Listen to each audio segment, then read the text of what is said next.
All right, let's look at another integral here. This one involves a power and a trig function.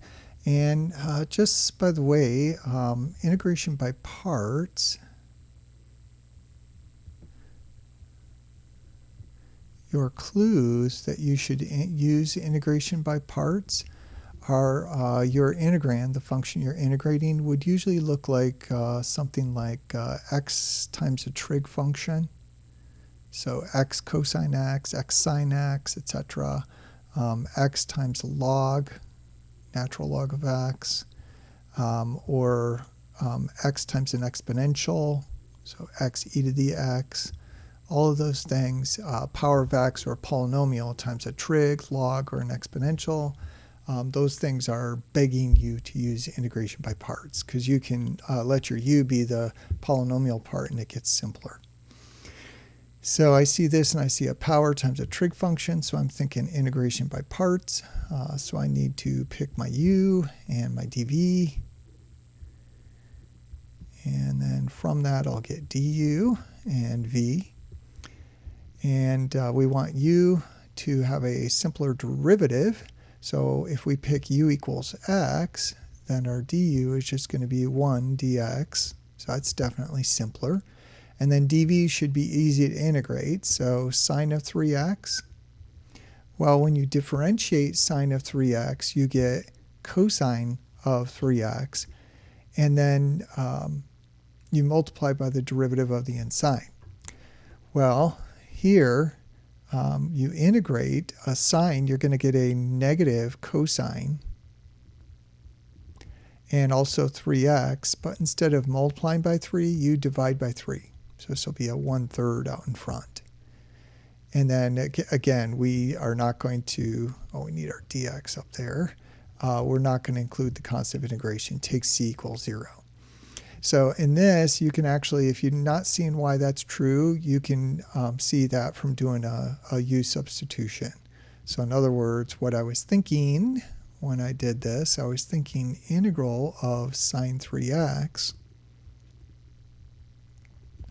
And then if you do a substitution here, actually I should put a dx on there. And let's use a different variable other than u and v. So if I let w equal 3x, then my dw is going to be 3dx. And I've got the dx here, I need a 3, so it's multiply by 3 there, and a 1/3 out in front. So I got a 1/3 out in front, and then 3 dx, that's my dw. And then sine of 3x is going to be sine of w. So this is integral sine w. And then remember that the antiderivative of sine is negative cosine. So this is 1/3 negative cosine times negative cosine w. And then plus a constant. And then I can put the 1/3 with the negative, get a negative 1/3 and cosine. And then what's my w? It's 3x. So cosine 3x. So that's what I did here. I just kind of shortcutted. Antiderivative, and if it's a constant times x, you divide by the constant. So here is the general rule there. If you integrate sine of a number, we'll call it a times x dx, you get negative 1 over a cosine ax plus constant. If you integrate cosine of a number a times x, you'll get a sine ax, but instead of multiplying by that a, you divide by it. So 1 over a, and then plus constant.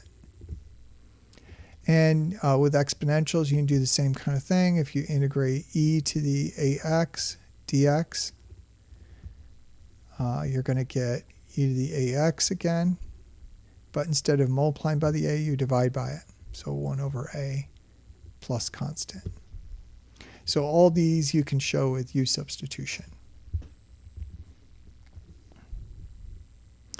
Okay, so let's go ahead and rewrite our integral. So this is our u and our dv, and we want uv minus integral v du. So our uv minus integral v du. So uv, I've got a negative 1/3, and then also the x up here, and then cosine 3x minus integral v du, that bottom, which is negative 1/3 cosine 3x, and then times 1 dx, so just times dx. And this is an easier integral. I can factor that negative 1/3 out, and then I'm integrating cosine 3x again. And I can do this, which is this again. Went from dv to v by doing an integration.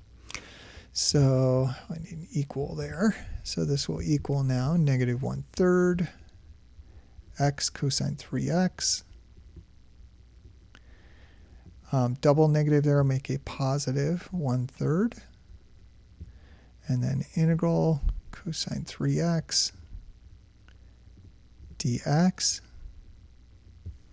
So this will be a negative 1/3 x cosine 3x plus 1/3, and then integral of cosine of 3x. That's this one right here. Integral cosine ax, 1 over a sine ax. So this will be 1 over 3, and then sine of 3x. And now we can go ahead and put on our plus c, constant of integration. And we can multiply those 1/3 together and get a 1/9. That's okay. So I think when I was looking at this integral here, or this one, I was saying that's an easier integral. We would use this formula again, but it's not. It's not that one. It's not that same integration. This integration's this formula. We're integrating cosine of ax. We're using that formula. So that's power times trig function.